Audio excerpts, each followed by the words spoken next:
வணக்கம். பொன்னியின் செல்வன் 4ஆம் அத்தியாயம். கடம்பூர் மாளிகை. இத்தனை நேரம் இளைப்பாறியிருந்த வல்லவராயனுடைய குதிரை இப்போது நல்ல சுறுசுறுப்பை பெற்றிருந்தது. ஒரு நாழிகை நேரத்தில் கடம்பூர் சம்புவரையர் மாளிகை வாசலை அடைந்து விட்டது. அந்த காலத்து சோழ நாட்டு பெருங்குடி தலைவர்களில் செங்கணர் சம்புவரையர் ஒருவர். அவருடைய மாளிகையின் வாசல் ஒரு பெரிய நகரத்தின் கோட்டை வாசலை போல் இருந்தது. வாசலுக்கு இரு புறத்திலும் எழுந்த நெடுஞ்சுவர்கள் கோட்டை சுவர்களைப் போலவே வளைந்து சென்றன. கோட்டை வாசலில் யானைகளும் குதிரைகளும் ரிஷபங்களும் அந்த மிருகங்களை எல்லாம் பிடித்து கட்டுவோரும் தீனி வைப்போரும் தண்ணீர் காட்டுவோரும் ஆங்காங்கு தீவர்த்தி தூக்கி பிடித்து வெளிச்சம் போடுவோரும் தீவர்த்திகளுக்கு எண்ணெய் விடுவோருமாக ஒரே கோலாகலமாய் இருந்தது. இதையெல்லாம் பார்த்த வல்லவராயனின் உள்ளத்தில் சிறிது தயக்கமும் துணுக்கமும் ஏற்பட்டன. ஏதோ இங்கே பெரிய விசேஷம் ஒன்று நடைபெறுகிறது. இந்த சமயத்தில் நாம் வந்து சேர்ந்தோமே என்று எண்ணினான். நடக்கும் விசேஷம் என்னவென்பதை பார்த்து தெரிந்து கொள்ளும் ஆவலும் ஒரு பக்கம் பொங்கிக் கொண்டிருந்தது. கோட்டை வாசல் கதவுகள் திறந்துதான் இருந்தன. ஆனால் திறந்திருந்த வாசலில் வேல் பிடித்த வீரர்கள் சிலர் நின்று கொண்டிருந்தார்கள்.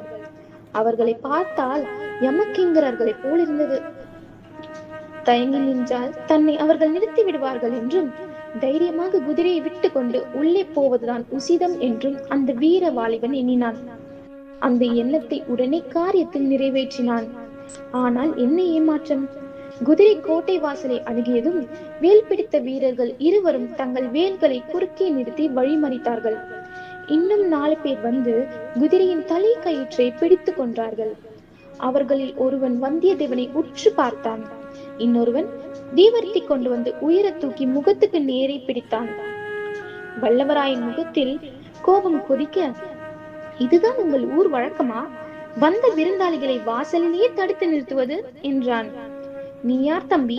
இவ்வளவு துடுக்காக பேசுகிறாய்? எந்த ஊர் என்றான் வாசற்காவலன். என் ஊரும் பேருமா கேட்கிறாய்? வானகப்பாடி நாட்டு திருவல்லம் என் ஊர். என்னுடைய குலத்து முன்னோர்களின் பெயர்களை ஒரு காலத்தில் உங்கள் நாட்டு வீரர்கள் தங்கள் மார்பில் எழுதி கொண்டு பெருமை அடைந்தார்கள். என் பெயர் வல்லவராயன் வந்தியத்தேவன், தெரிந்ததா என்றான். இவ்வளவையும் சொல்வதற்கு ஒரு கட்டிய காரனையும் கூட அழைத்து வருவதுதானே என்றான் காவலர்களில் ஒருவன். இதை கேட்ட மற்றவர்கள் சிரித்தார்கள். நீ யாராயிருந்தாலும் இனி உள்ளே போக முடியாது. இன்றைக்கு வரவேண்டிய விருந்தாளிகள் எல்லாம் வந்தாகிவிட்டது. இனிமேல் யாரையும் விட வேண்டாம் என்று எஜமானின் கட்டளை என்றான் காவலர் தலைவன். ஏதோ வாக்குவாதம் நடக்கிறதை பார்த்து கோட்டைக்குள் சற்று தூரத்தில் நின்ற சில வீரர்கள் அருகில் வந்தார்கள்.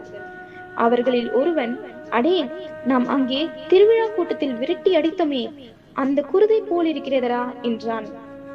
இன்னொருவன், கழுதை என்று சொல்லடா என்றான். கழுதை மேல் உட்கார்ந்திருக்கிறவன் என்ன விரைப்பாக உட்கார்ந்திருக்கிறான் பாரடா என்றான் மற்றொருவன். வல்லவராயன் காதில் இந்த சொற்கள் விழுந்தன. உடனே என்ன செய்ய வேண்டும் என்பதை முடிவு செய்து கொண்டான். குதிரையை விடுங்கள், திரும்பி போகிறேன் என்றான். தடுத்த வீரர்கள் குதிரையின் முகக்கயிற்றை விட்டார்கள். குதிரையின் அடிவயிற்றில் வந்தியத்தேவன் தன் 2 கால்களினாலும் ஒரு அழுத்து அழுத்தினான். அதே நேரத்தில் உடைவாளை உரையிலிருந்து உருவி எடுத்தான்.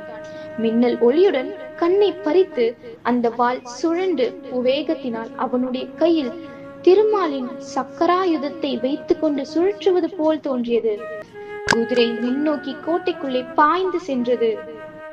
வழியில் இருந்த வீரர்கள் சிலர் திடீர் திடீர் என்று கீழே விழுந்தார்கள். வேல்கள் சடசடவென்று அடித்துக் கொண்டு விழுந்தன.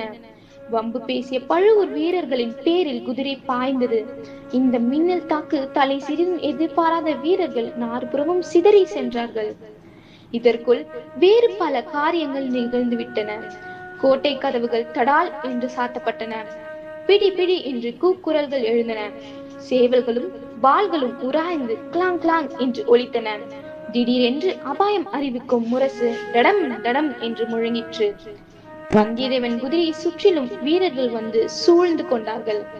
20, 30, 50 பேருக்கு மேலே இருக்கும். குதிரையின் மேலிருந்து வந்தியத்தேவன் பாய்ந்து தரையில் குதித்தான். கையில் இருந்த வாளை சுழற்றி கொண்டே, கந்தமாறா கந்தமாறா, உன் ஆட்கள் என்னை கொள்கிறார்கள் என்று கத்தினான். இந்த கத்தலை கேட்டதும் அவனை சூழ்ந்திருந்த வீரர்கள் திடுக்கிட்டு சிறிது தயங்கி விலங்கி நின்றார்கள். அச்சமயம் மாளிகையின் மேல் மாட முகப்பிலிருந்து, "அங்கே என்ன கூச்சல்? நிறுத்துங்கள்!" என்று ஒரு இடிமுழக்கு குரல் கேட்டது. அந்த குரல் கேட்ட இடத்தில் 7 பேர் நின்று கீழே நடப்பதை பார்த்து கொண்டிருந்தார்கள். எஜமான், "யாரோ ஒரு ஆள் காவலை மீறி புகுந்து விட்டான். சின்ன எஜமான் பெயரை சொல்லி கூவுகிறான்" என்று கீழே இருந்த ஒருவன் சொன்னான். இதன் தொடர்ச்சியை அடுத்த வீடியோவில் காண்போம். நன்றி, வணக்கம்.